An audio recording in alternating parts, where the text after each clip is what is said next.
everybody, my name is Sophie and welcome back to another video. I'm not a fan of dark romance and that's not news to anybody who knows me or has watched my channel in the past. If you're new here, dark romance. It's the first minute, I'm not allowed to swear yet, but you know how I feel. It's a conversation I've had numerous times. If you are a viewer of this channel, you know what the f is up. Oh, double. And this book truly takes the cake for worst dark romance book I have ever read in my life. And I haven't read that many, so maybe that's gonna change. But right now, guys, this is the worst romance book I've ever read. Period. It's God of Malice by Rena Kent. Rena Kent, a very well-known author. As far as I'm concerned, this is her most popular book. People are gonna argue with me about this. I'm aware that she has a lot of books. We'll talk about her in a second, but I feel like this is the only book I ever see. And there's a German, because I'm German. I guess you missed me saying that? Did you miss me saying that? This German publisher has decided that they will be from now on a dark romance publishing company. And so they only publish, or not only, but mostly publish dark romance. And so they've translated Haunting Adeline, for example. And Haunting Adeline, I have a review on that. I was like, fuck that book. I still stand by that. This book is worse. And they also translated this. Yeah. So before we get any further, I want to give a very warm hug to everyone. And a trigger warning. I will be talking about non-con, R-wording, everything that falls into that also because it's in this book. So if that's not something you can stomach for whatever reason, that is completely fine. The next video is going to be for you. Next week, Onyx Storm is coming out, guys. You know who's going to be on that shit? I'm not going to be going into detail with these scenes, what exactly like is happening, but I will be describing them to a certain extent just so you understand what the fuck is going on. So I completely respect that. It's no issue, guys. I missed you and you missed me even more, which we'll talk about in a second. But we'll see each other in the next video, okay? Love you. Bye. If you're clicking off now, bye. Also, another disclaimer. If you like this book, click off. I have no respect for you. Honestly, I mean, what am I supposed to say? Am I supposed to fucking lie? We're starting 2025 with truth. And the truth is that this book is ridiculous. Rena Kent, you're not that far away from me. There's nothing to like about this book. The writing isn't good. There is no plot. The relationship between the two main characters is unconsensual. If you like this book for whatever reason, I don't know if you're trying to be different, I have no respect for you. Same with Haunting Adeline. Those two books are where I draw the line. Other books I'm like, okay, whatever. I mean, it's bad, but at least they're having consensual sex. That's all for the disclaimers. So now I'm going to talk about myself because if you just randomly find this video, you're not going to care, but if you don't just randomly find this video and you see it on the day it's released or within the days it's released, you will notice that it's been a while between my last video and this video. I said it in the last video I uploaded, I was writing my bachelor thesis. I'm not going to talk about it further. If you want to get updates on me, you can follow me on Instagram, _SophieYT, where I've been teasing my return and posting updates and answering questions. So follow me. But that's what I've been doing, and since my content is so dependent on me reading books, that just wasn't happening, and that's why I wasn't uploading. But now that's done. I don't want to talk about it. It's being great. I don't want to talk about it. I don't know yet what happened. It was the worst time of my life. I'm back, and I'm better, and well, I don't know yet. You know, this is my first review. I'm so excited. I don't even know if I can still do this. Enough about me. Let's talk about Rena Kent. I put my toes into the rabbit hole. I'm sure you can go down it, but I didn't want to go down it because I always do the research on the author once I'm done reading the book. I don't do it beforehand because I just want to understand what kind of person wrote this book. Who are you and why did you do this? Especially with books like this, I just want to know. I just want to know who you are, bitch. But with Rena Kent, it's curious, if I may say so myself. Well, there is a rabbit hole to go down into. If you've read Rena Kent books, honestly, why? But also, maybe you know more about this than me. Basically, everything I'm gonna say now about Rena Kent is alleged. And it's all just speculation. Like, I'm not saying any of this is fact. Let's talk about the facts that we do have at hand, but it's all speculation, but you know what I mean? Because I did go onto her webby site. On her website, just to check it out a little bit, you know, look a little bit around. Trying to figure out who is Rena Kent. There is a little bit of an introduction. It says that she's from London. Allegedly, it says she's 33. I don't know if that's true, because we don't have any pictures of her. Keep that in mind.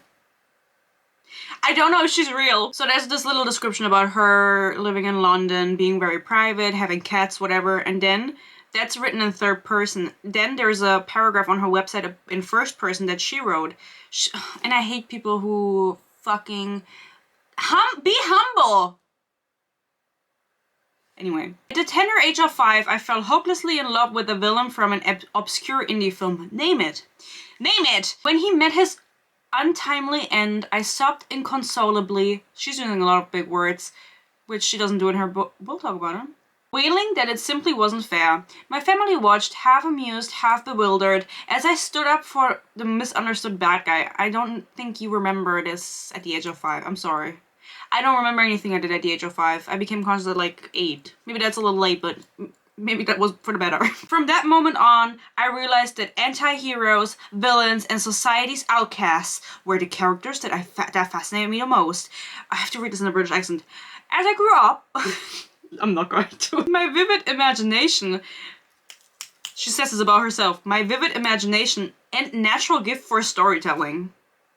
Girl, is that gift in a room with us right now? I don't think so. Where is it? It's not natural and it's not a gift. I don't know what you have been told, but not the truth. So that's why I'm here. It's honestly Sophie. Led me down a path where morally grey men became my muse. I made it my mission to be their voice and give them the endings they deserve. Why do you care about men that much? Are you perhaps a man? Ooh, Sophie. She's cooking. It began with tales of monsters, but soon evolved into stories about the fierce woman brave enough to love them. So where's your man at? Are there any tropes you'll never ride? Is a question in her frequently asked questions, and she goes, cheating, sharing, and multiple partners. That's where you draw the line? Have you been cheated on? Or been polyamorous and had a bad experience? What? This is where we draw the line? Any whomst. That is what Rena Kent describes herself as. There is a TikTok account of Rena Kent, and she posts pictures on there with a hand, okay? A hand can be feminine and masculine, or non-binary. But basically, I thought that was a little funny.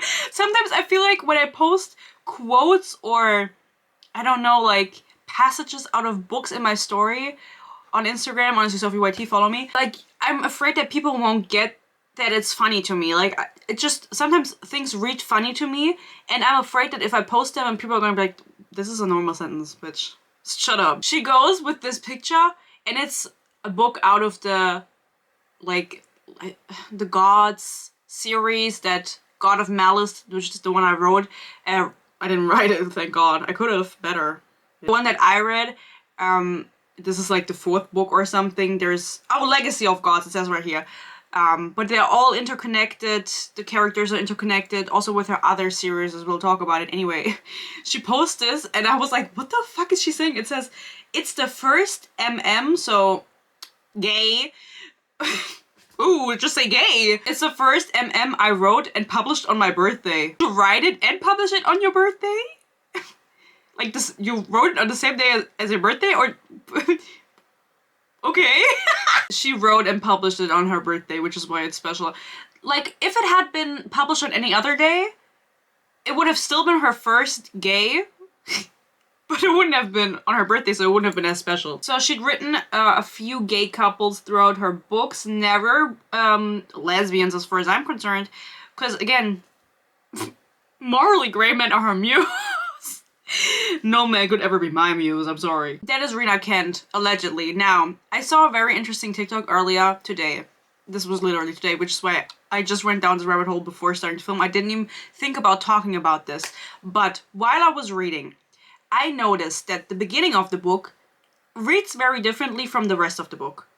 It's literally just like the first 1 or 2, I don't know, the chapters aren't that long, like the first few chapters, and then the writing style switches up noticeably.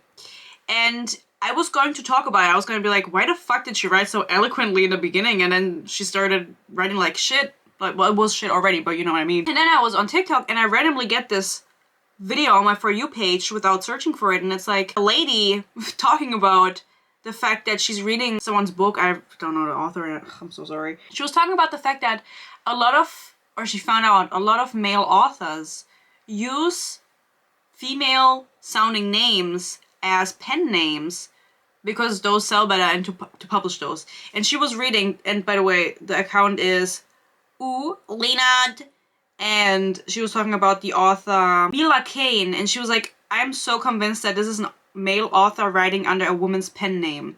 And apparently this seems to be like a more common thing than I ever thought about, because I've never thought about this, so this is the first time, you know. People in the comments were going, oh, I also feel like it's Rena Kent. Like, Rena Kent has to be a man, the way that they're describing women in their books is just so derogatory and weird. Not that every man obviously describes a woman like that, but it's more likely in the eyes of these people for men to describe women in that way than women. So I was like, okay, that's interesting. So what else did people have to say under this video? Well, let me tell you. I think she is a male author. I just went down a fucking rabbit hole. It's always the names like Rena Kent, Mila Kane. It sounds like a fucking stripper's name, which, no shade. You know, get the bag. I literally was thinking this today while reading some of the Instagram posts on their account, and she means Rena Kent, and I didn't really look further than the fucking birthday post because that was enough for me. The other person replied again, girl, the rabbit hole I went down is crazy, and the female main characters are always virgins and immediately love anal. Yes, we'll talk about it later. It's about literally my Goodreads review. I don't know if this is true for all of the books because obviously I have only read one. Let me look at my little note that I took earlier. Since starting to publish in 2019, in October 2019, as far as I could make out, she's published 52 books according to Goodreads, which to my calculations would be like 5 to 6 weeks between each book, okay? And so then I found this interesting Reddit post. And then it says, Rena Kent, is this one author or a team of writers? And this person says, asking this only to determine if it's just me and I'm tripping. So I enjoy Rena Kent's stories because you're not, okay, whatever. No respect, I said it. But it feels like every book of hers I pick up as a writing style is 100% different. And I find it jarring every time because I'll go into her books accepting a certain writing style and then get whiplashed. I remember getting sucked in with her first book of hers I read, Vow of Deception, because the writing style was so clunky and weird. Like someone whose first language isn't English, but in a way that was addictive. Kind of like a fanfiction you could read online. Anyway, then Empire of Desire was super clean and polished and bland. Just now, I had to wonder if I was tripping because I started reading God of Malice and I was cruising along and then out of the blue the writing style switched literally mid-paragraph, which is what I was saying. Like, I noticed that and I was like, why the fuck is it so different now? Like, one writer got tired and a new writer took over and didn't bother to make sure the writing styles blended. It was so jarring I had to put the book down. To be clear, I couldn't care less if an author uses ghostwriters or has a writer, blah, blah, blah.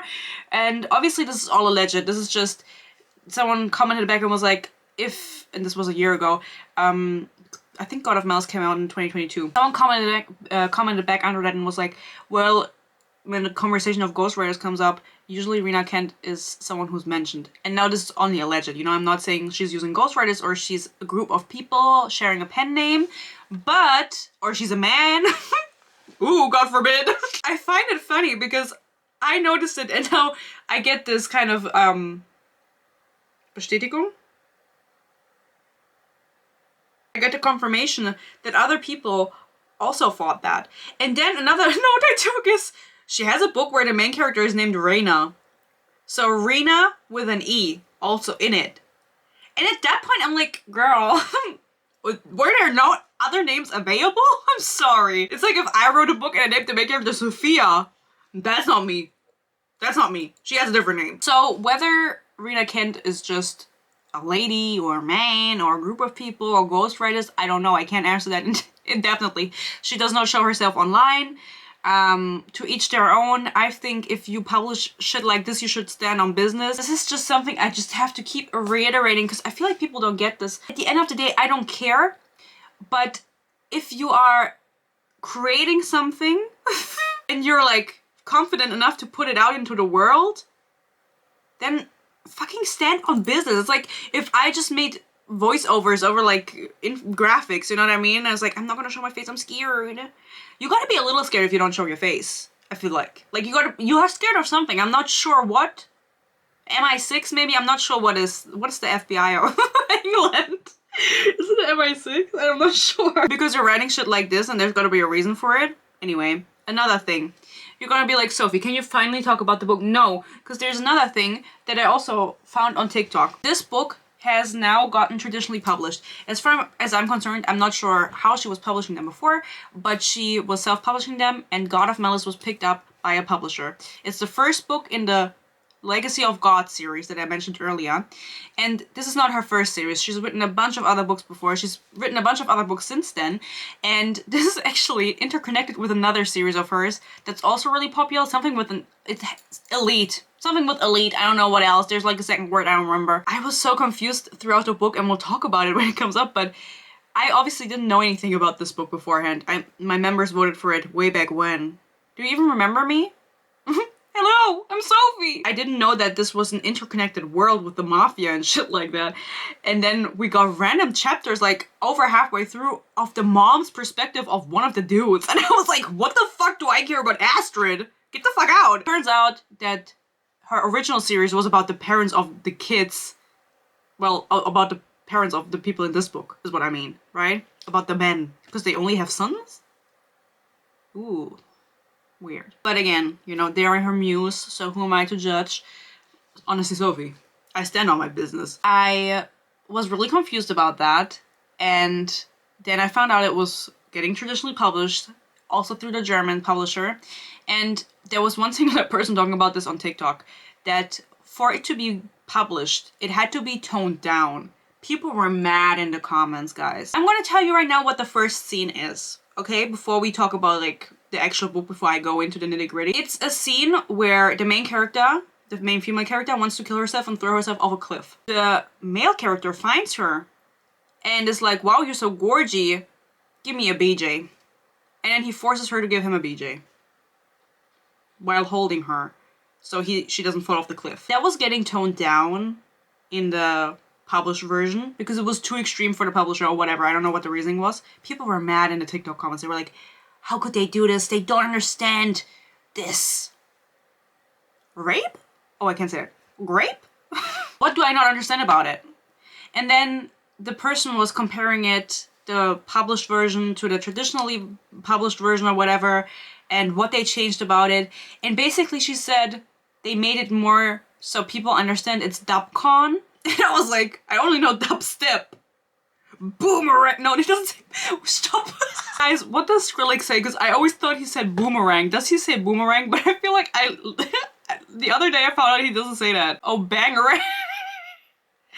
Sorry. And then I had to Google it, like the little girly that I am. I had to go Google it because I'm not in that sphere. And dubcon, if you know it, then good for you, or maybe not. It's dubious consent. I was like, dubious? I had like this little like thief music in my head because dubious is like a very odd word for me. It's like, it's a silly word, you know, dubious. I feel like I have to go like this. Dubious consent, which is like blurred consent, which I think the example that I saw online was a student having sex with the professor, and there the consent is blurred because they could be saying yes out of fear, and they could be saying yes because they wanted. Like, there's a power dynamic going on. What the fuck are we doing justifying grape? I'm sorry. I don't get it, you know? People are gonna say, well, that's my kink. What the fuck? What the fuck? We're not supposed to kink shame, but... grape? Anywho, that's what was toned down. She added like a sentence or cut something down. I'm not sure to the extent of it, but it was toned down by the publisher so that the beginning was more consensual. She read out the lines and it was like her being forced to give him a BJ. By the way, she's a virgin. She's never given a BJ before. She's forced to give him a BJ and she's like slick wet in her underwear doing it. And that's like supposed to signalize that she's consenting. No. No! It's, what the fuck? I don't know how often we have to have this conversation. I think the people that have watched until now or have watched me for a while, you all know what I think. Dark romance is not dubious consent. It's not dubious consent. It's consent. Like, what the fuck are we doing? I don't know what we said to have this conversation in 2025.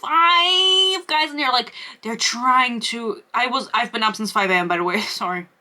I have to take a little break. I can't look at you. I just don't know what the fuck we're doing trying to say dark romance is when people are raping each other or shit like that.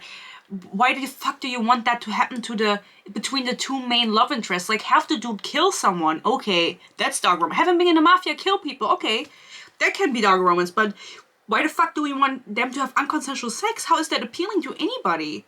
That is not dark romance.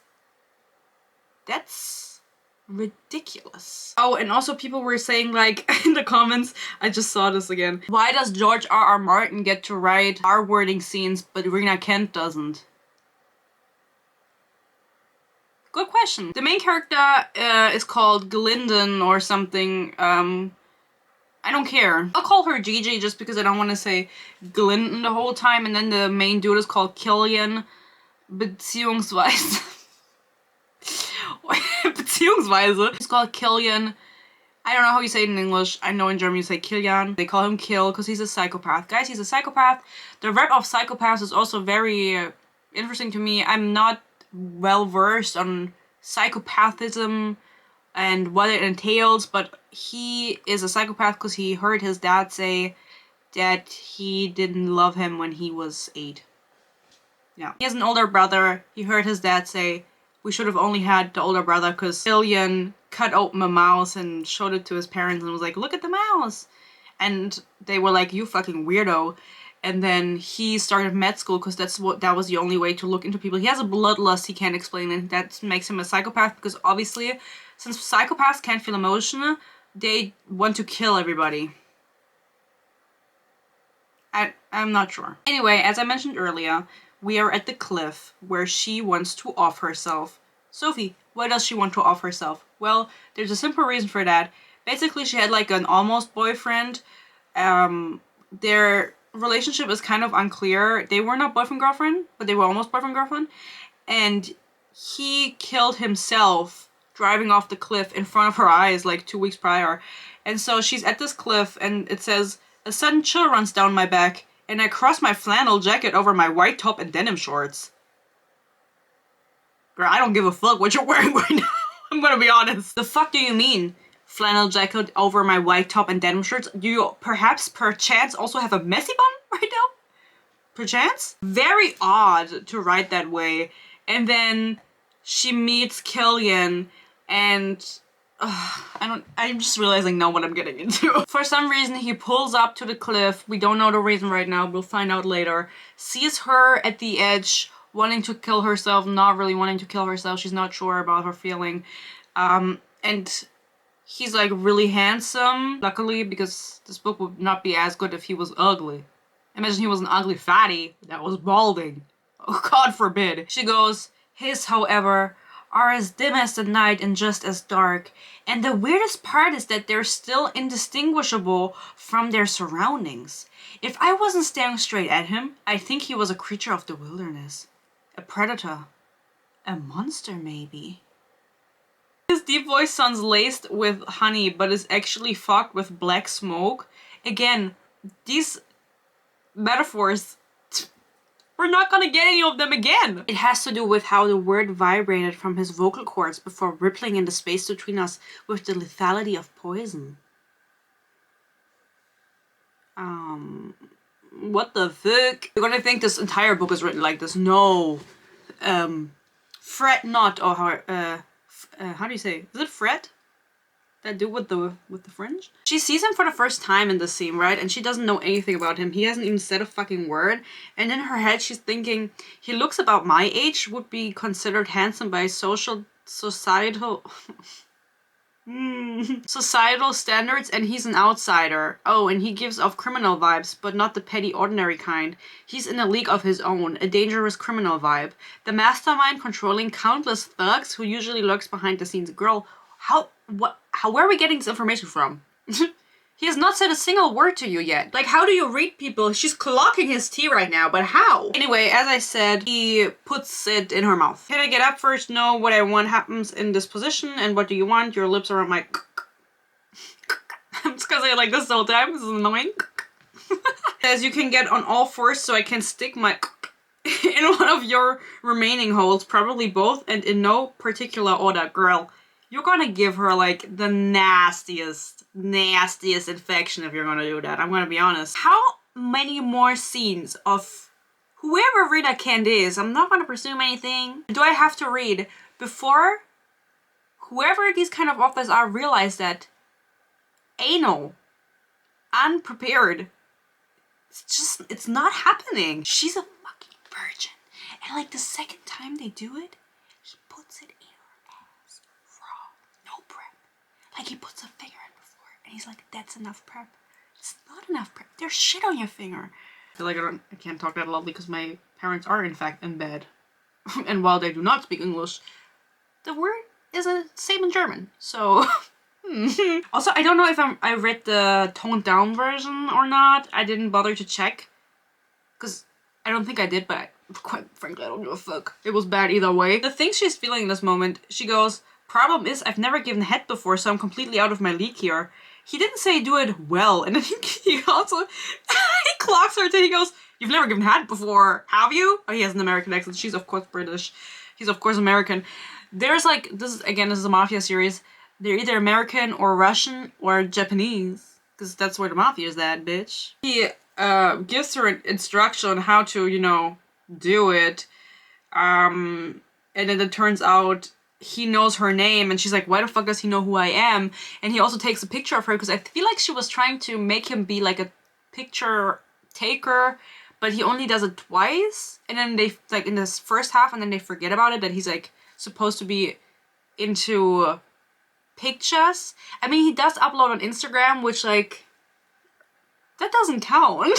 Right, he does upload on Instagram. He like uploads a picture of her after he yet again does what he just did, like in a different scene. I'm trying to be advertiser friendly. Anyway, he takes a picture of her and then he's like, oh my god, she's so pretty. Lynn, what did I say I'm gonna name her? Gigi. Basically, the issue that Gigi has is that her family is very artistic, especially her mommy, who again, her mommy was the main character of a different book, and now she feels inferior, and that's like an issue. She has an inferiority complex and has to go to therapy because all of her family can, or her mom and her two brothers can draw really well and she can't.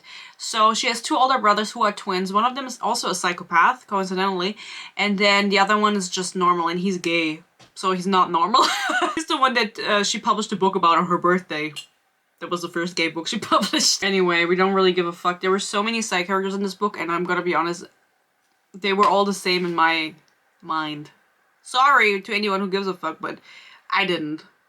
And my opinion on this channel is the only one that matters, because I am the host. She explains to us, Mom is the original princess, the one that worships at her altar and makes all her dreams come true.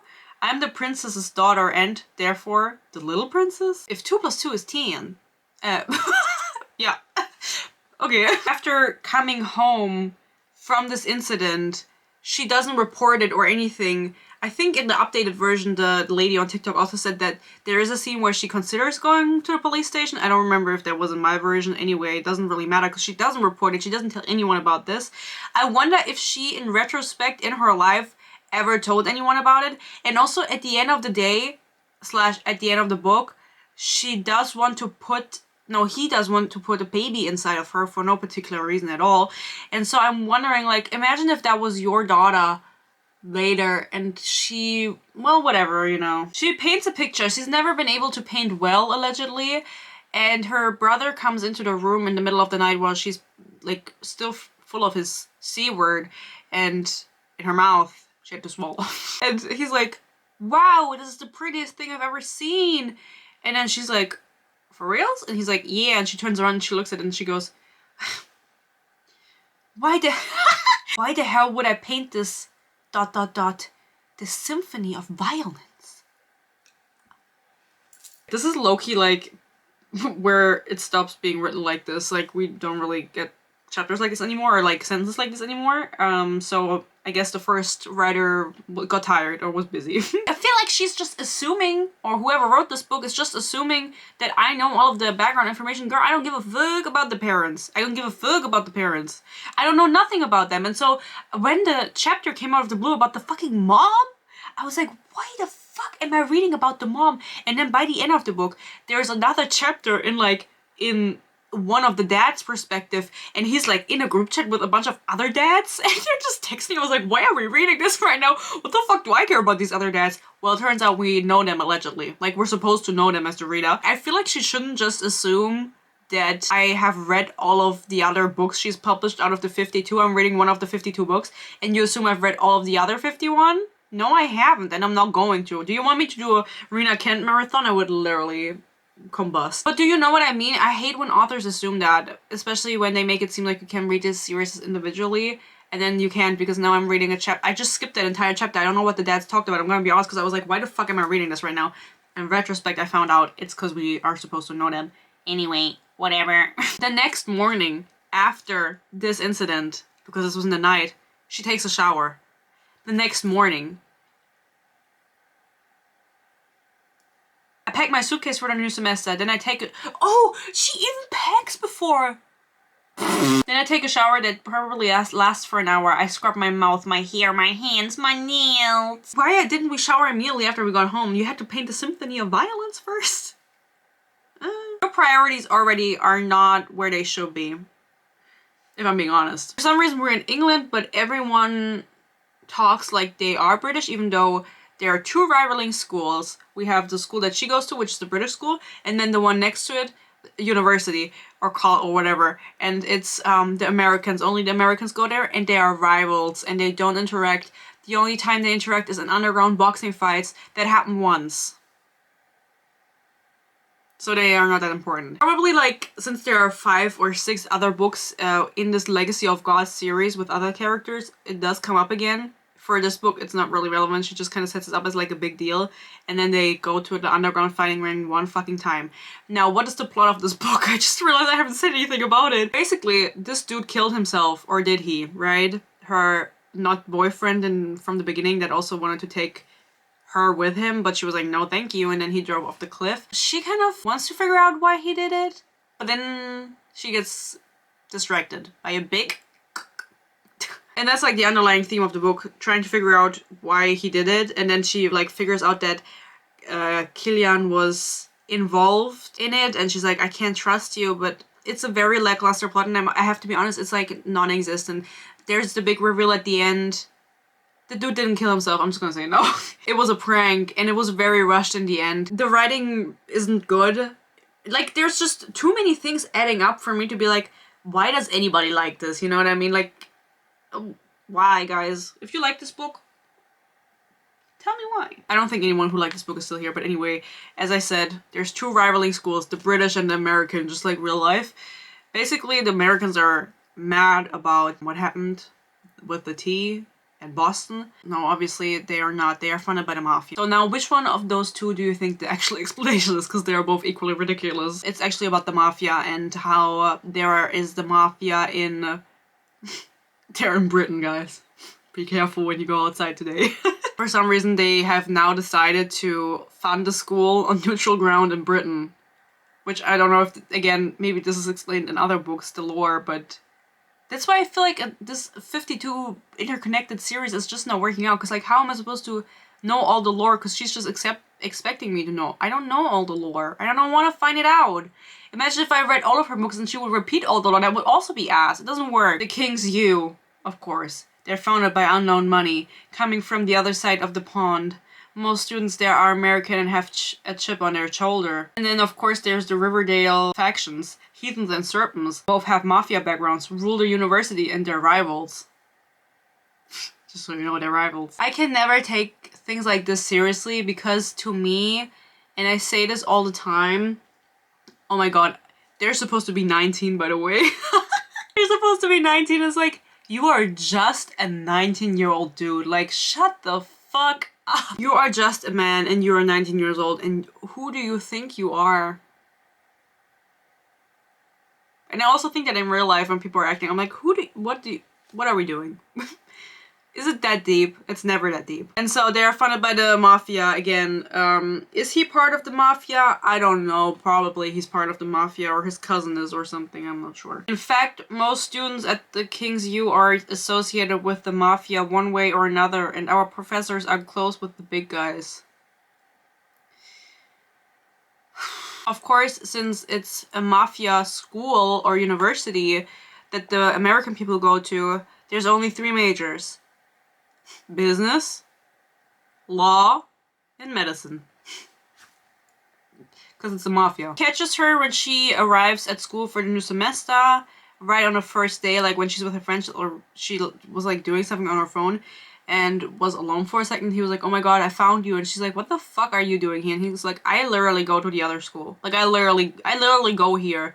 And it's really unusual for her, or to her, because the Americans never come over, because of course the King's U also has their own, or is it, which one is the King's U? I don't know. They have the Riverdale school has their things, and then the university that she goes to, the British one, also has their own little faction, the elites, or maybe there's multiple, but anyway, of course they're called elites because otherwise that would not be intimidating. And everyone is at war, like everyone's a rival. You're all like 18, 19, 20, like maybe get a job or something, I don't know. This is unemployment as behavior. What do you mean you're in the mafia? You're not in the mafia. Why the fuck would they go to a fucking, I don't get it. Anyway, he finds her at school and he's like, I'm gonna F you. Fist bump you into your cooch.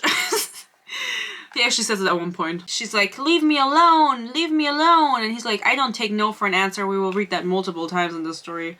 Such an amazing quote. Love it. Some people are beautiful and some are hot. But then there's Killian's body that's the personification of masculine perfection. The reason she sees him is because, of course, the next day, or the same night or whatever, this time span is very short. They go to the underground fighting to watch someone fight. They're all related somehow, but also not, so I'm not sure who's fighting. Killian is like, I'm gonna fight for you. I'm gonna fight against your brother, the other psycho, or your cousin, or whoever. And then she's like, no, don't kill him. You're gonna kill him. Everyone assumes everyone's gonna kill each other. I'm not sure. Nobody kills anyone. And then he's like, okay, I won't kill him if you go on a ride in my car with me after. And he goes into the rink, and obviously he doesn't have a shirt on because that's hot, and so he's the perfection masculine man. The masculine man. It's a meme in Germany, by the way. He's the masculine man. And she realizes that his tattoos are not birds, but ravens. Wow. And then she also realizes that he's about to kill her cousin, and so she goes, Killian, I scream, not even sure what I'm trying to say.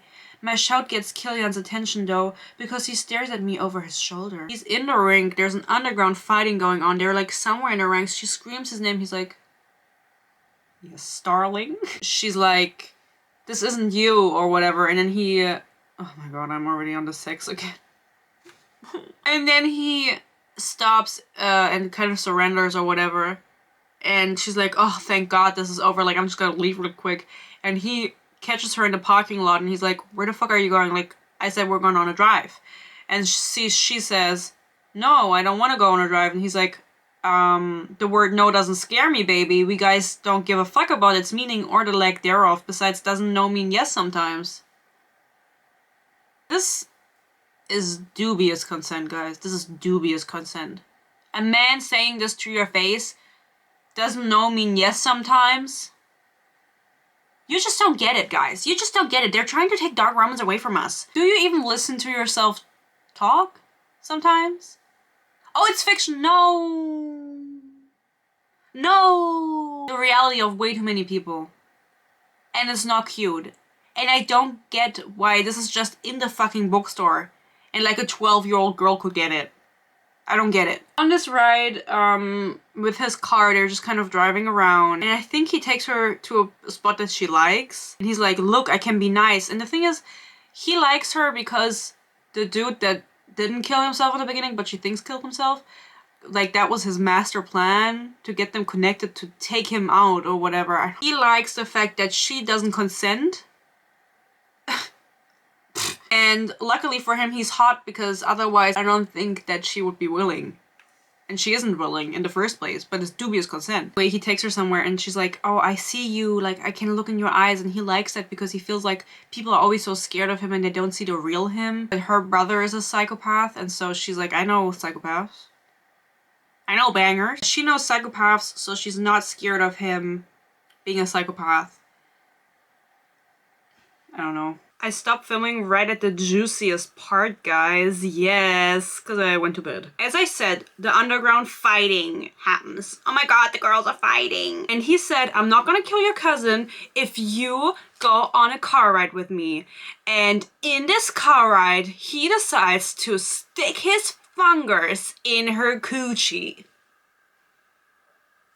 I don't know if I said it, but this is dual perspective and also the parents' perspective. Perilogical, whatever. You know what, guys? I'm just gonna read out the entire paragraph because the one thing that I marked here is the fact that he felt her, whatever the fuck, however the fuck you say it, Hymen, how do you say it? Just say it in German. Jungfernhäutchen.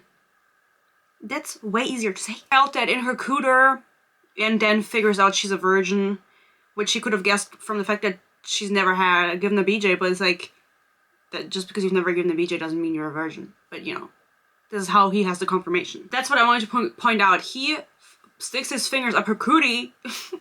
How many words can I find? Figures out she has never had sex before, and now all of a sudden he wants to fuck her more.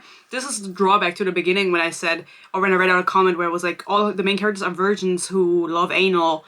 Apparently it's true. No, I don't know if it's true. But I feel like just to give you guys an idea of how this dude's chapters read or how this book reads, I'll just read out the entire thing. Okay, let's go! The expression on Gigi's face can only be categorized as the start of a stroke. If it were someone else, I'd be 99% willing to shove the situation onto that shelf and move on to other pressing issues, such as the state of my that has, I didn't forget, such as the state of my that has, once again, crossed the impulse control red line. This change of events is more blasphemous than when her face was stuffed with my dick as she cried. Basically, he's like, I've controlled myself all my life. I don't give into the urges of being a nasty, schmasty man and being a psychopath and killing people and blah blah, and I'm so proud of controlling myself. Whatever, that's his big issue that he has. And the reason is nothing other than making her orgasm. I don't get pleasure from giving. I don't even give. He's not giving, we can tell. I fuck! Christian Grey has said that before you, so... Often, my release being the endgame, or I used to before the whole event became a monotonous, pleasureless chore. My previous fuck buddies know that reciprocating isn't part of my modus operandi. Oh my god. His modus operandi, because he is a med student, so we have to include some Latin. But they still beg to suck my anyway. No woman. Oh, well, I don't want to, you know, if he's hot. As a certified nun-giver, the only reason I thrust my fingers into Gigi's C word, that I'm not allowed to say because I'll literally get demonetized, the only time I've ever gotten demonetized is because I said to see you next Thursday, Tuesday, whatever day you're available, was for dominance, nothing more, nothing less. I wasn't planning on letting her finish and only wanted to drive her to the edge and leave her hanging so she'd beg for a release and still wouldn't get it. But then something interesting happened. I felt her Jungfernhäutchen with my fingers. I'm pretty sure I don't give a fuck about virgins. They're a hassle, a nuisance, and usually not a good fuck. So I have to get laid before and after to get my dose of physical stimuli. So why the fuck is my vision filled with the image of the blood I'll smear all over Gigi's thighs when I tear into her C word? I don't know why he keeps referring to her poo-poo as the C word, because he is American. And I don't think Americans do that. Americans low-key shy away from that word, which is why I got demonetized. Thank you, YouTube. For nothing! He exposes her. He's like, you're a fucking virgin, you fucking pussy. We're talking about your intake Jungfernhäutchen, baby. Aren't virgins at 19 a middle-age currency? Actually, no, even then they birth babies at 14, so you're a rare species. Hate. I just looked at the viewfinder. Hate. I had a job interview earlier. I had to take it down. I almost forgot. It just said hate in the back. I was like, never mind, guys. That's why there's no little thingies here right now, because I had to take them off. Sorry, Aaron. Oh, Aaron can join. But this is not for you. It's to hear you're too young. You can join. Do I need to deflower you on the road like an animal before or after you answer my question? Maybe while you scream and cry and bleed? He's constantly on her ass from now on. He's like, you see me for who I am, and I like that you fight back, and blah blah blah, and I haven't had sex in 2 months because I'm so bored of sex because it's a chore, but with you, I want to have your coochie. He also low-key thinks that she's ugly. Like, from the very start that they meet, he doesn't even think she's cute or anything. He's like, she's low-key, like, not even my type, or high-key, she's not my type. I wouldn't usually go for her. So I'm not sure what I'm supposed to be rooting for.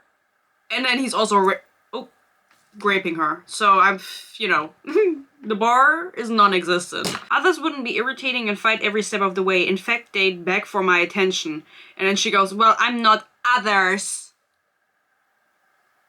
She's different. For some reason, the phrase, I'm in my prime, falls twice, almost back to back, and then never again in this book. And I marked it the first time because it's an inside joke between my boyfriend and I. When people say they're at their prime, we always make fun of that, because one time we were at a birthday party from a dude, and there was a whole tangent going on about men and women, you know, I haven't spoken to that dude since then. And he kept being like, I'm gonna be in my prime! I'm gonna achieve my prime! And I was like, girl, you're balding. And he says this to his mom. He says, you're the one who asked, Mom. Besides, I'm at my prime. You didn't think I'd just be studying, right? Because he's like talking to her about having sex or whatever. And then there's another character in this book who I haven't mentioned and won't mention again. And then he also says, this cougar will kill me in my prime. So everyone is in their prime at 19? At 19? I wasn't in my, I've yet to reach it. He gets invited by someone, and we don't know who, to the initiation of this weird club, the Riverdale Clubs, because of course Killian is in one of them. I think he's a serpent or whatever, and all his friends are too, and they have to do an initiation thing so he can be part of the club. Some people speak even in Japanese. So are there only American Japanese at the school? Because they make sure to, like, she clarifies it's only Americans go to the other school. So are there only people who are like mixed with Americans going to the mafia school? Like, if you are not American, like Russian American or Japanese American, but you're in the mafia, like, you can't join. Like, you have to be mixed to be in, like, I don't know, I don't understand how it works. She gets a text invite, decides to go there and try out to be in the club. She doesn't even go to the school. Why would she? What is going on? New challenge every time, like every semester, to join the initiation. And for some reason, she overhears a conversation with one of the dudes. It's like, I didn't get in last semester, but maybe I get in this semester. It's like, why would they invite you back? Why would they invite people back if they didn't make it the first time? That doesn't make any sense to me. Because they're like, we only want the strongest, the people in their prime. Oh, wait, maybe he's in his prime now, but it just doesn't make any sense to me. I feel like they wouldn't invite people back. Trying to logically dissect this book maybe isn't the best idea. She goes there, she joins. Basically, the challenge is that they have to run away from like 5 dudes, including Killian, who are chasing them down, and if they touch them with their weapon of choice, they get thrown out, and there's like a spectator who's like, number 7 is out, like in the Hunger Games. Killian is part of this, and everyone's wearing a mask, and so she's like, oh my god, I think that's Killian. She's also wearing a mask. She sees him standing there, and then she goes, my fingers twitch, but I turn around and do what I've never done before. I run. It does say in between that, I do something I've never done before, I let my instincts take over. So that's what she's referring to, but she says I run. And so I read that as like, she's never ran before in her life. She's running for the first time. She's running away from him. And because of this, she's wearing a rabbit mask. And so he keeps referring to her as my little rabbit from now on.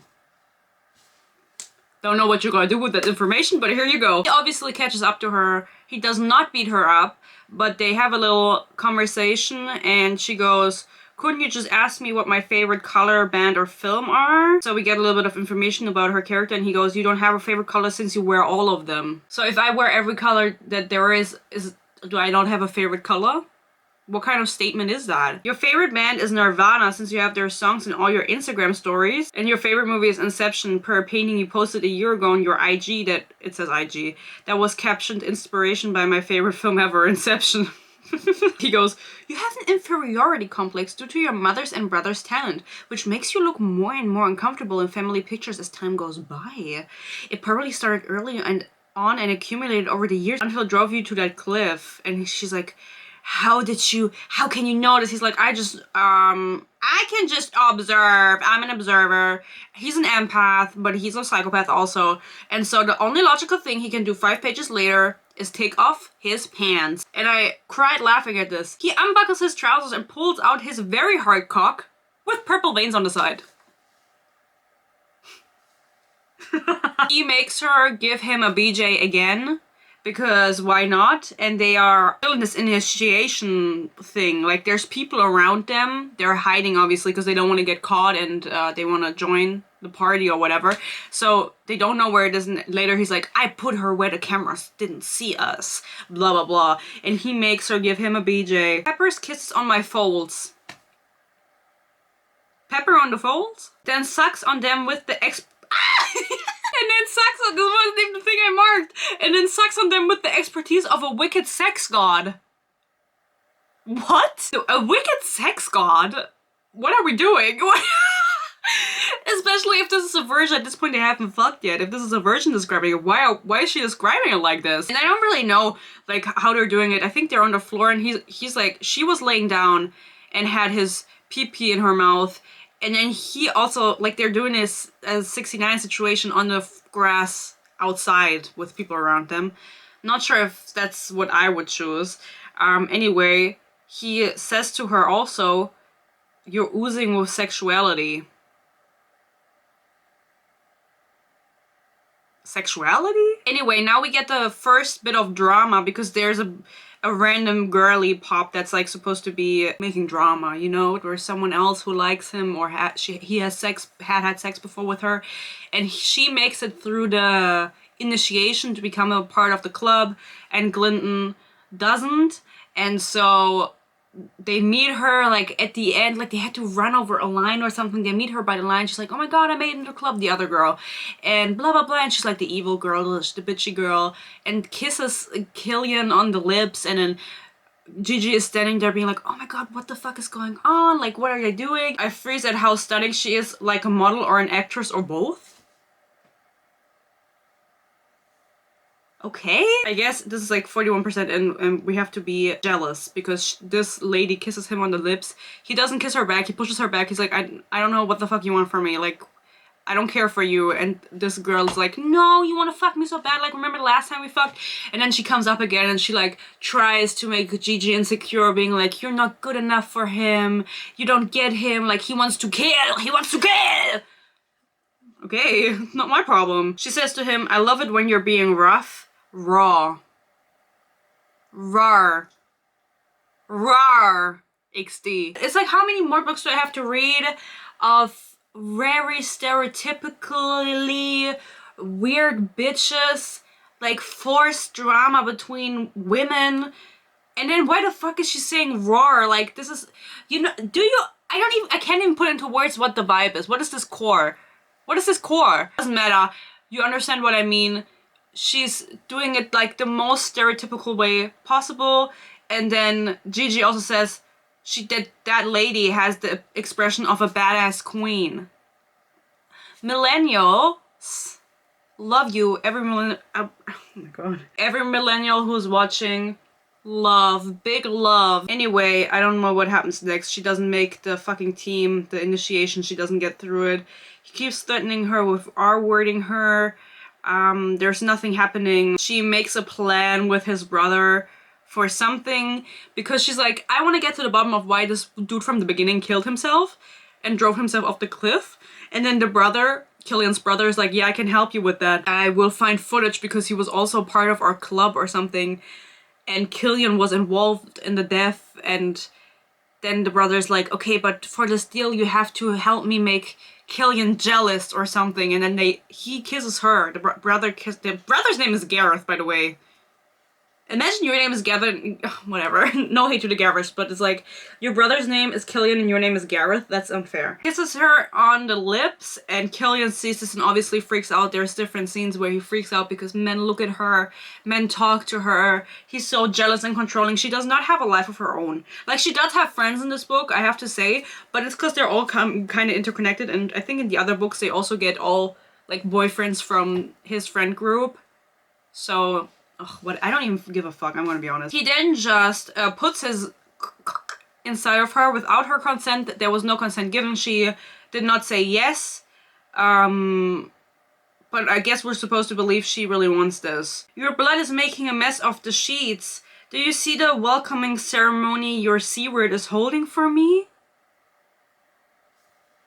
He pulls out, then gathers his cum with his fingers and thrusts them back in me, over and over until I think I'm going to come again.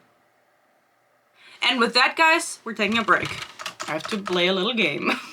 I think based on those quotes, you can tell how this entire book reads, but I think that was clear from the beginning. But I feel like when I say this is unhinged, like the most derogatory way I can say that, this is what I mean.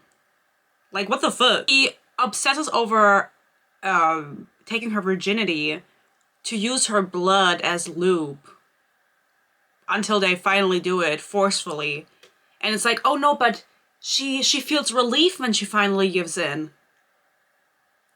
Eh? You saved the C-word from me because I'm the only one who gets to own it, baby. No, she didn't know. She didn't even know you. There is nothing going on plot-wise, by the way. As I mentioned, she tries to figure out how Killian was involved in this dude killing himself, which he didn't end up killing himself. But whatever. That's like the whole origin of drama. Because he also takes her to meet his parents at one point. And that's where we get the mother's POV, where I was like, why the fuck do I give a fuck about her mother? Or his mother, or whoever's mother. After doing it for the first time, she is, of course, immediately, like, doing it in all positions with him.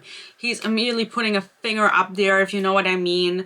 They don't immediately do it through the back door, but they do later. That's all the preparation she gets. She gets, like, 2 fingers in there. No prep other than that. And she loves it. And after, they cuddle all the time, and she loves to cuddle. And at one point, I think she does think to herself, am I being brainwashed? Yes. You're being groomed. I just can't believe you'd actually be stopped by a please. If I'd known, I would have begged more earlier. He goes, that wouldn't have stopped me.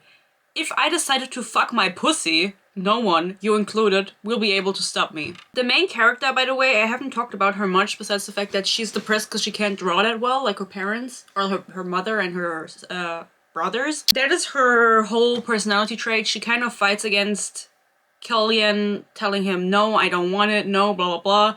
He wants her to say that she's his, like, he wants her to say, I'm yours, but she never does it. She's like, no, I'm keeping this part of myself.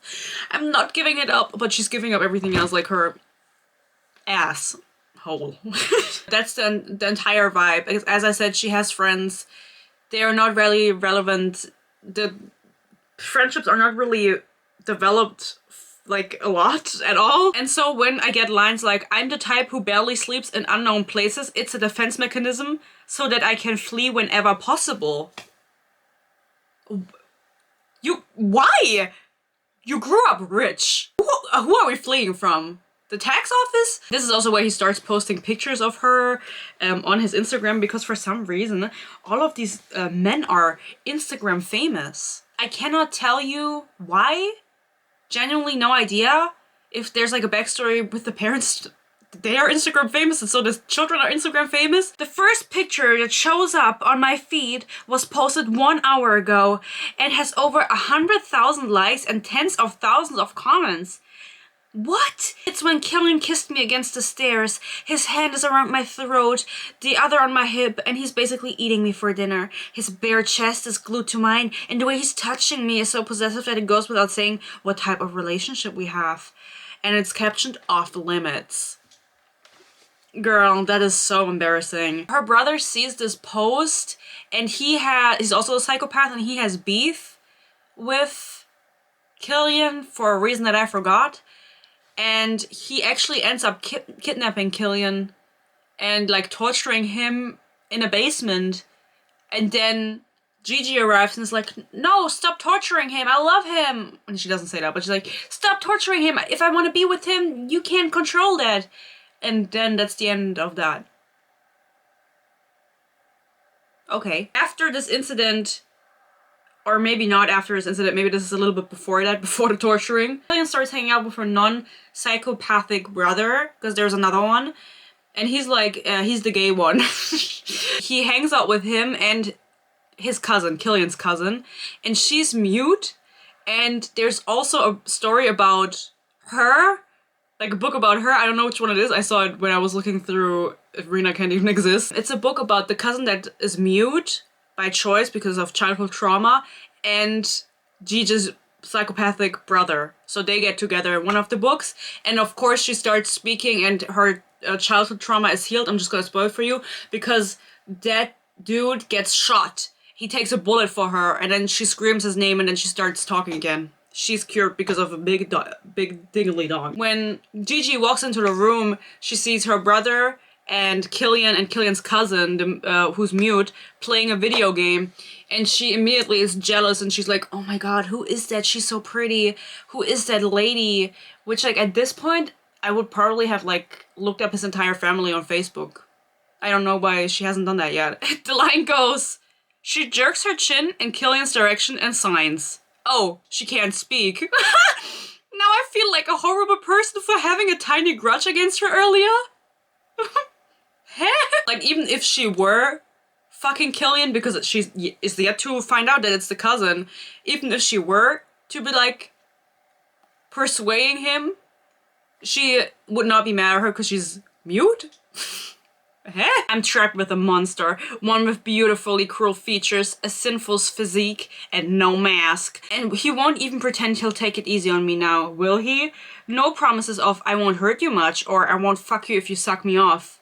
This is him uncut. Do you think he's uncut or do you think he's circumcised? Because that's not clarified. I do know he has a purple vein on the side though. Oh, and then I wasn't lying about the fact that he talks about fisting, but it says first instead of fist, which I thought was kind of funny because this is supposed to be like an obviously like arousing moment, or how do you say, like a oozing with sexuality. Adds a fourth finger, stuffing it against the others, and I honestly think he'll tear me or something. Relax, you took my... You can handle this much. He pounds them into me at the same time, scissoring, interlinking, deepening them. My eyes droop and for a moment, I honestly believe I'm going insane from the onslaught of pleasure. Think I can fit my whole first in there? I really thought we were going to get fisting, but we didn't. I don't know if she has ever written that, but that would be a first, because I don't think any dark romance book like, they always do anal, but they've never done fisting. And it's like, why? Why is that where we draw the line?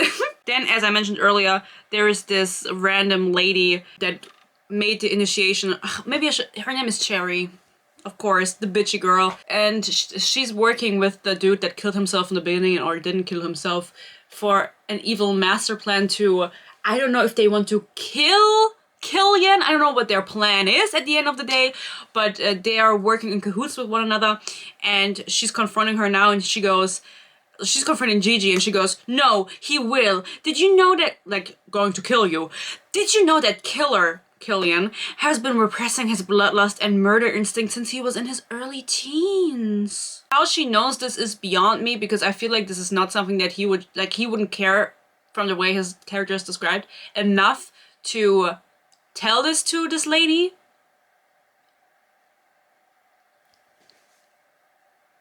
I don't want to do this anymore, I'm sorry. This book is so pointless and it makes me so sad because this is the state that our literature's in. I don't care. It's like, every time I go to the bookstore, I've seen actually that some German bookstores have started wrapping explicit books up and only selling them for over 18, like 18 plus people. I think that's a good idea, but just the thought that, like, people could go into the, like, whatever, you get it. I don't want to talk about it anymore. What I do want to talk about is what Killian has tried out before.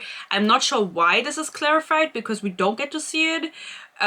He goes, I told you my dreams are much darker and kinkier than reality, so if you're down to explore more of your sexuality, I'm game. Oh, this is his perspective, and she goes, did you do a lot explore your sexuality, I mean? He goes, he did go to sex clubs, and she asks, what did you try? And then she just lists off all of these things where I'm like, has she ever written them? I don't know, maybe the potential is high, but like, why are we describing this? Is this like a advertisement for your other books, or why are we including it in this one if he hasn't done it? Like, why are we explicitly... Oh, you can't even see it. No, you saw it. I don't want to show too long. I'm scared. Ropes, chains, canes, gags, bondage, breath plate, knife plate, impact plate, DSSM, objectification, electrostimulation. And then he also says he's into that gay shit. You thought I was gonna say he's not into that gay shit. He is into that gay shit. But he's only a top, of course. Because if you are a top, are you even gay? No, they're very accepting of sexuality in this realm, which I think is good, because usually when you get these books, they are very misogynist and also very homophobic. The undertones are very homophobic, so I'm glad that we at least only have the misogyny and not the homophobia. She then, as I mentioned, goes to meet his parents, and she meets his dad, and I will read this entire interaction out to you. Hi, I'm Gigi, she says, with more awkwardness than when she was introducing herself to Mom. And maybe, just maybe, she can feel the tension radiating off of me. Oh, no, just off me. Radiating off me? Isn't it off of me? Whatever. So, what I'm just German, ich weiß nicht. You look familiar, ... that trails off. You don't happen to be a king. Her last name is King, I forgot to mention that. Oh my god. I am, she smiles a little, some of the tension withering away. My dad's name is Levi King. How are you related to Aiden? He's my uncle. Well, technically, he's Dad's cousin, but we've always considered him an uncle. This is the entirety of the conversation that she's had with his dad. He goes, "You seem like a good person, so I don't see why you're with my son." You've only talked about her dad and uncle. Jumping to conclusions yet again, like she did in the beginning when she was like psychoanalyzing him being a fucking mafia boss. I need to have a word with your college so they'll ban you from drawing naked people. We love a controlling man. I don't want to have any, how do you say?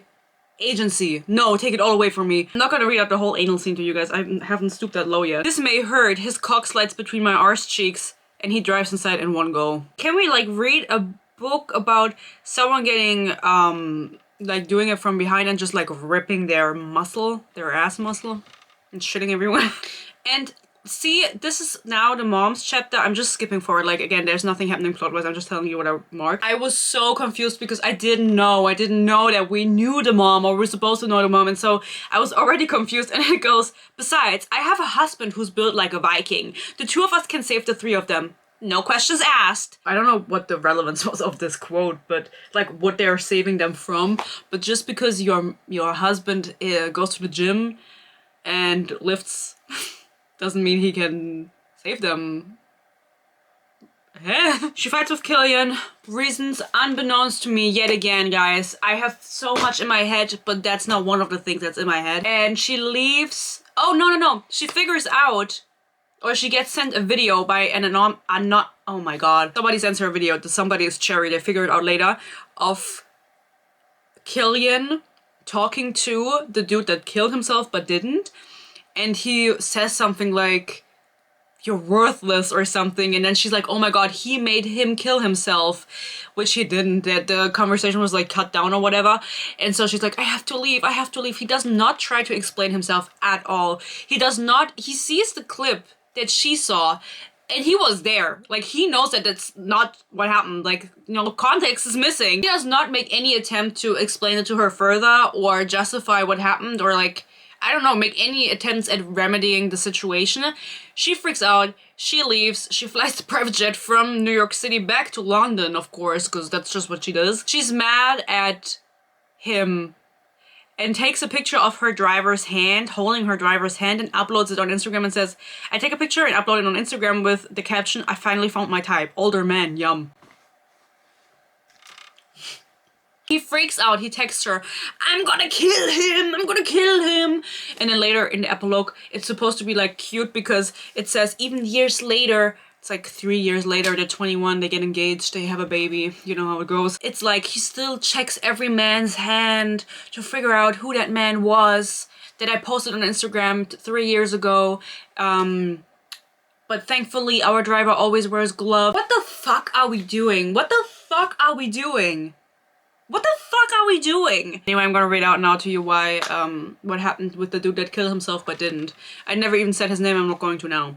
You saw the call fall while you were drugged out of your mind because you're so trusting. It's annoying. As for the news about the body, nothing some connections couldn't take care of. And I lied, I'm not an orphan. My family is pretty much alive, loaded, and associated with the mafia. That's what I mean, like, this is such a rushed ending. I think she returned to the cliff for some reason, and that's where the dude that didn't kill himself finds her. And that's why he reveals this. The sentence, my family is pretty much alive, loaded, and associated with the mafia. It's like, hello? What the fuck? The club? No, it's for fucking power, Gigi. I didn't need to be part of the heathens, since I'm already a serpent. And do you know what we want? Those fucking heathens and elites wiped off the planet. I would look him in the face, I would be like, why? Why? He insults her, he's like, you're a fucking bitch, I fucking hate you, I never liked you, I pretended to like you to get close to your brother. I don't even know when he says he wants to wipe them off. Does he want to kill everybody? What is the end goal? I'm not sure. It's like, it's supposed to be so dramatic and the stakes are so high.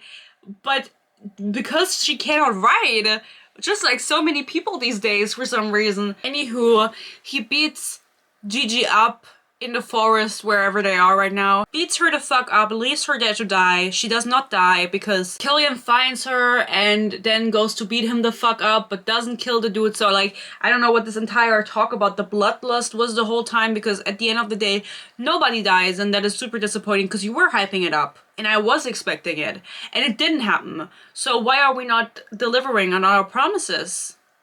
Girl. Only beats him up really badly that he has to go to the hospital. And then he's like, and I'm gonna beat him up again! And then he's gonna heal, I'm gonna beat him up again! That's his plan for the rest of his life. Again, these people are 19 years old. They are allegedly in the mafia. Honestly, I feel like that's just a fever dream. I feel like they're just pretending. We get multiple epilogues, and then also like 3 years later, I don't know, it was really weird. Like there was also an epilogue about one of the dads, as I mentioned, where he was having a text conversation with other dads. So I was like, okay, what the fuck do I care about fathers? I don't care about them. I'm not into DILFs. In Gigi's epilogue, it says, not all girls like the hero. I was fated to fall in love with the villain. You were literally emotionally manipulated, and you are codependent, and you are absolutely in my heart to find peace and free yourself. He proposes to her 3 years later. She goes, we're like 21 and you still haven't finished your education, and I want to continue my master's degree. When I say what I mean, when I say what I mean, are you serious? Cause she said what instead of yes. He's like, yes, and then he fucks her against a tree and is like, I want to put a baby in you. And it's just like, why, again, I don't get why he wants to have children. Is that just like another control thing to baby trap her? Girl, he's 20, she's 21, he's 21, we're 21. I'm not, I turned 24. Guys, I'm 24. My frontal lobe is almost fully developed, but I feel like I actually don't feel anything. I don't know what to say about this book. Again, the writing was terrible. Whether Rena Kent exists or not is up for speculation. I feel like if you, maybe this series is your guilty pleasure, that's something I would understand. Or maybe you just say it because you're embarrassed that you like it. No, it's okay. Like, my guilty pleasure is also like reading Onyx Storm next week when it comes out, you know what I mean? Like, I know I'm not gonna like it, I know I'm gonna giggle, but there's like fun in reading something you hate. So obviously I'm the, why am I explaining this to you? It's obviously, it's my whole channel. But I just think that the themes in this book are so disturbing, and the way that they're dealt with is so disgusting that I don't understand why we need it. I don't understand why we need it. There is no educational value to it either. It's disgusting. If you've read this book, let me know how you liked it. If you did like it, don't say that. I don't want to know, actually. I think everybody that argues that this is dark romance, and you need to go see a therapist, maybe. There's nothing cute about this book. There's nothing to romanticize about it. I literally cannot separate it from reality, because a lot of people also that I saw on TikTok regarding this book argued, oh, people also always complain just because the author is writing this doesn't mean she supports it. But what if it's her entire literography? There's you know the word for all of your musical work? Is there a word for that with literature, with all the books? But all her books are like that. Like, at the end of the day, you gotta ask yourself, like, what are we doing? Like, obviously there is an audience for this, but why? Why? I want to give a big shout out to all of my members. Thank you so much to everybody who is still a member, even though I disappeared off the face of the earth for a month or so. My members get to see all of my videos a day early. They also get to vote on my next reads. They chose this, for example. Thank you so much for that. And I'm also planning on working on the membership program for this year. you know, new year, new me. Not really. New me, new year, new endeavors on YouTube. More like that. So again, thank you to all of my members. I appreciate all of you so, so much. And if that's something you're interested in, you can also consider becoming a member. You can also consider becoming a member. You can follow me on Instagram at HonestlySophieYT. TikTok, also HonestlySophieYT. Goodreads, HonestlySophie. It's always Honestly Sophie. I'm always gonna be honest with peace and with love. Other than that, I hope you guys enjoyed this video. I hope that you missed me, and I hope that this, you know, made you happy. That's what I'm here to do. I'm here to serve. I hope you stay happy, you stay healthy, peace and love, and hopefully I'll see you in my next video. Bye bye.